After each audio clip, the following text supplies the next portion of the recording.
years he was sick. He was very sick with cancer, and pancreatic cancer and his various liver problems. Most of the things you're thinking about, the iPhone, the iPad, the things that are coming out this week, actually there's another iPad coming out this week and some other stuff with Apple TV. Most of the Steve Jobs, the iconic Steve Jobs, happened when he was very, very, very ill at various times. And people do not think about that. Before that, he was a very important tech figure, but he certainly wasn't the kind of icon that he became. And it wasn't because of his sickness, it's because of these creations he made while he was struggling with a life and death illness, a very, very serious illness.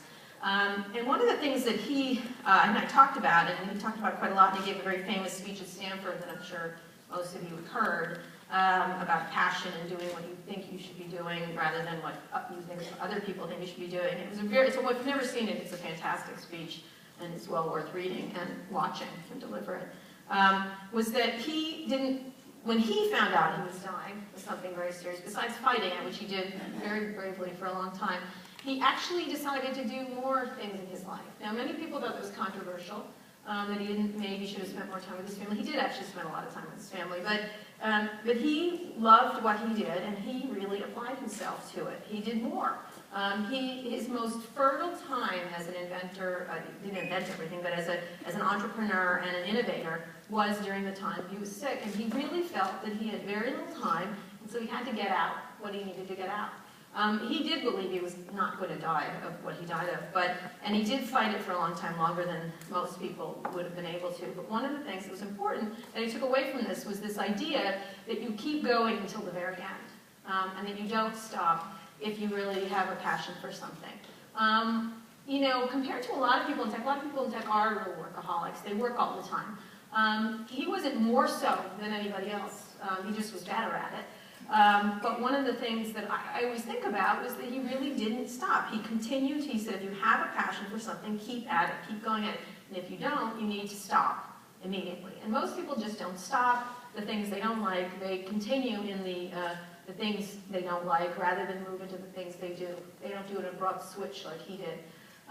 They don't have an experience where they continue in the path that they want to go on. They stay on a path that is prescribed for them that they don't really like. And this is one of the things I think about when I think about his life, is that a lot of people thought he should have slowed down, and I thought he did it just about right for him in that way. One of the things, last discussions he had with he was very good friends with my partner, Walt Mossberg, a business and a partner and editorial partner, Walt Mossberg. And one of the last conversations, he was always called Walt up and debate things, like all the time. And this was just several weeks before he died, he started saying all these plans he had for Apple TV and various things, and Walt said, maybe you should slow down a little bit, you don't sound so, you should take some time and not worry about it so much. And he said, no, we have a lot of adventures to go, and I want to talk about this. And so he did. And so I thought it was kind of just an interesting thing. A lot of people, it was very controversial the way he conducted those last weeks, but I thought it was just fine. This is the other part. My roles are pretty cool. I embrace my inner sparkle vampire. I love Twilight. I hate to say it, it's so bad. It's so bad. Did you watch the last one where Bella, she was totally emaciated and then she got boobs, that part? Yeah. Wait for the next one. So, I love this picture, this idea of sparkly vampire. He goes out, this is when he goes out and he's going to, whatever, the other vampires want to kill him for showing off his sparkliness. One of the things I do is I stay up late at night when I write. I write late in the night. I happen to be a night owl. And I like to stay up late, and after I got sick, everyone was like, oh, now you have to go to bed at 9, and as if. How about I sleep until 9, and then I stay up. And so one of the things is, I like to stay up late. I always joke with people that cover me when they're writing me in the middle of the night, that I am a sparkly vampire. That's why I'm up. I don't need sleep. Don't you watch the Twilight? And then I go into the plot of Twilight excessively. But the idea is that I don't know, I'll fill you in. Vampires don't sleep at night, so they have to do other things like learn to play the piano, etc. But I embrace this idea of what I'm like. I'm not going to go to bed early now. I'm not going to change my life drastically, unless it's like ridiculously unhealthy. But you don't, I'm going to embrace this part of me. I like staying up late, I like writing at night, I like doing this, and I had to be very much more definite about the things I truly, really enjoy doing versus the things that I probably should stop because it will kill me. I just love that picture. I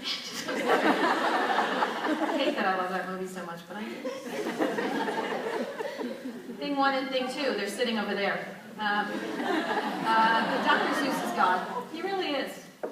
I read a lot of Dr. Seuss to my kids, but I like to personally read it a lot. It's his birthday yesterday. That's why they're coming out with that sad Lorax. And, you know, when you start to really read Dr. Seuss, he really is a smart dude. Here's some quotes I really like from him, but a lot of the things he says are very obvious and very well said and very well written.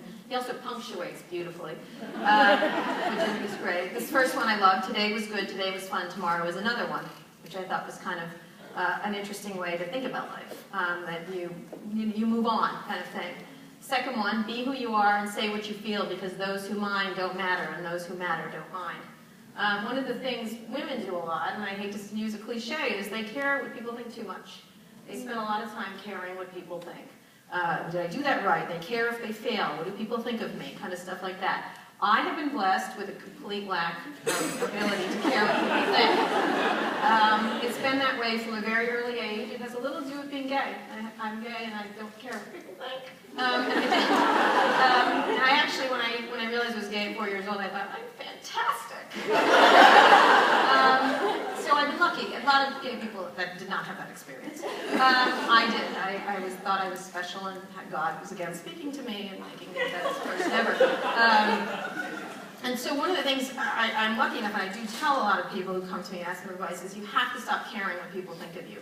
Not to the point of utter rudeness, although that's where I go, but to the point of really thinking about what matters to you and those who you care about.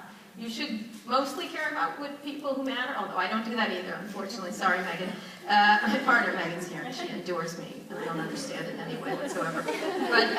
But the idea is that you should care about what the people that matter rather than other people. But a lot of people spend a lot of time caring what other people think. And it does get in the way of entrepreneurialism, it gets in the way of success, it gets in the way of all kinds of things. And it's a very hard thing to rid yourself of. And it's very hard in a society because of all the multiple images that are heading towards us about women and men and things like that. It's very hard to resist those things. You get very much, I don't blame people for doing it because it's incredibly difficult. Sheryl Sandberg, the CEO of Facebook, talks about this a lot, about women not asking for things, not leaning in, not being as forthright as they need to be, and she discusses how difficult it is. She happens to be on the board of Disney, which is, must be really interesting. I hate Disney, by the way. I mean, I like Disney as a company, I don't like visiting there. That's one thing I'm not doing anymore, by the way. And the excuse I use is, like, Megan, I had a stroke, I really